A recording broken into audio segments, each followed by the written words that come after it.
नमस्कार, मी पोलीस निरीक्षक नारायण पवार, बारामती तालुका police station. Baramati तालुका police station हद्दीमध्ये या ठिकाणी जे कारवार एव्हिएशन कंपनी आहे आणि त्यांचं या ठिकाणी ट्रेनिंग सेंटर आहे. या ट्रेनिंग सेंटरमध्ये आज ते कारवार एव्हिएशन मधील water tango CR echo x ray E type Charlie 172 नावाचं जे विमान आहे त्याच्यामध्ये चिराग डोईफोडे आणि अभिजित झोंडरे हे प्रॅक्टिस करत होते. आणि प्रॅक्टिस करत असताना धावपट्टीवर ते विमान असं चाकावर चालत घेऊन जात असताना धावपट्टीवर शेवटच्या भागाला त्या ठिकाणी न थांबता ते घसरले तिन्ही चाकं आणि घसरत एक जस्ट धावपट्टीच्या खाली 25 ते 30 फूट अंतरावर असं खाली गेलेला आहे. आणि जो धावपट्टीच्या खालचा भाग आहे तो गवताळ भाग आहे आणि त्याच्यामध्ये जाऊन ते थांबलेलं आहे.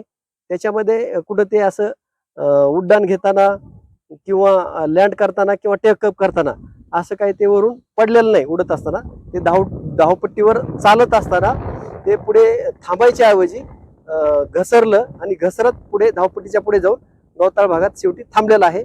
त्याच्यामध्ये कुणाचंही जखमी नाही किंवा त्या विमानाचं जास्त काही नुकसान झालेलं नाही असं त्या ठिकाणी प्रकार झालेला आहे. आणि आम्ही त्या ठिकाणी आल्याच्या नंतर पाहणी केलेली आहे आणि त्या ठिकाणी बाकीचं काही कुठं जखमी नाही कुणी किंवा काही नुकसान झालेलं नाही. विमानाची कारवाई कशी असणार आहे, कारण की गेल्या काही दिवसांमध्ये बारामतीच्या परिसरात सातत्यानं हे ट्रेनिंग विमान जे आहेत ते कोसळतात. आता हे पुढील कारवाई जी आहे ते त्यांच्या जे डिपार्टमेंटचे जे आहेत ते येऊन पाहणी करतील.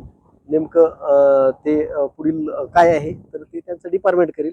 आपलं काम या ठिकाणी आम्ही आलेलो आहे आणि पाहणी केलेली आहे. जी माहिती मला समोर दिसलेली आहे ती मी आपल्याला सांगितलेली आहे. सर, या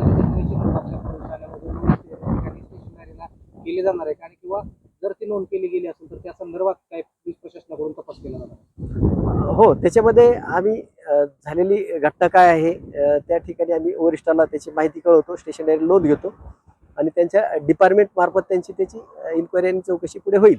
त्याच्यामुळे तो काही कुठला अपघात नाही किंवा असं काही दुसरी काही घटना घडलेली नाही. त्यांचे फक्त सराव दरम्यान ते विमान जागेवर न थांबता घसरून पुढे गेलेलं आहे.